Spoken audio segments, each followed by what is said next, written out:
नागरिकांच्या दैनंदिन जीवनाशी थेट संबंधित असलेली बदलापूर अंबरनाथ परिसरातील पाणी टंचाई कायमस्वरूपी दूर करण्यासाठी प्रशासनाने हालचाली वेगाने सुरू केल्या असून त्या अनुषंगाने सोमवारी बदलापूर येथे महाराष्ट्र जीवन प्राधिकरण आणि वनविभागाची संयुक्त बैठक पार पडली। या बैठकीत पाणी पुरवठ्याशी संबंधित विविध अडचणींवर सविस्तर चर्चा करत दीर्घकालीन व ठोस उपाययोजनांवर भर देण्यात आला। नवीन जलस्रोत, पाणीपुरवठा योजना, पाईपलाईन मार्गातील तांत्रिक अडथळे तसेच वनविभागाच्या परवानग्यांबाबत महत्त्वाचे मुद्दे मांडण्यात आले।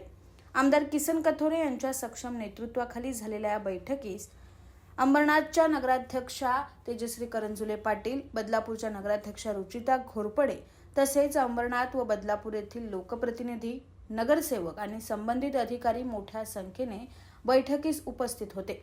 भविष्यात नागरिकांना पाणी टंचाईचा सामना करावा लागू नये यासाठी सर्व यंत्रणांनी समन्वयाने काम करण्याचा निर्धार यावेळी व्यक्त करण्यात आला। बदलापूर अंबरनाथ परिसरातील पाणी प्रश्न कायमस्वरूपी सोडवण्यासाठी प्रशासन कटिबद्ध असल्याचे चित्र या बैठकीतून स्पष्ट झाले। आपल्या अंबरनाथ आणि बदलापूरच्या आता दोन योजना वेगवेगळ्या होतात। पहिली एकच योजना आपली आहे, त्याच्यावर आपण दोन्ही शहराला आणि आडनस फॅक्टरीला पाणी पुरवठा करतोय। त्या योजनेची आताची लोकसंख्या जर पकडली तर खूप मोठ्या प्रमाणात आपल्याला अडचणी निर्माण आहेत। अंबरनाथ शहराची तर अवस्था एकदम दयनीय आहे। बदलापूर आम्ही कसंही करून त्याच्यावर थोडंसं तरी नियंत्रण ठेवलेलं आहे, पण अंबरनाथला अजिबात नियंत्रण दिसलं नाही। आज आढावा ज्या वेळेला घेतला त्या टायमाला पूर्णपणे अंबरनाथ शहराला खूप मोठ्या प्रमाणात पाणी पुरवठ्याचा त्रास आहे।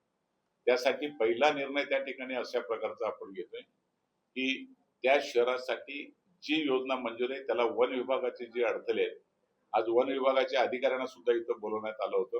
त्यांना त्या बदल्यात जी जागा द्यायची ती जागा देण्याचा निर्णय तातडीने घेतोय आणि अंबरनाथची पाणी पुरवठा योजना लवकरात लवकर काम सुरू करण्याचा आपण प्रयत्न करतोय।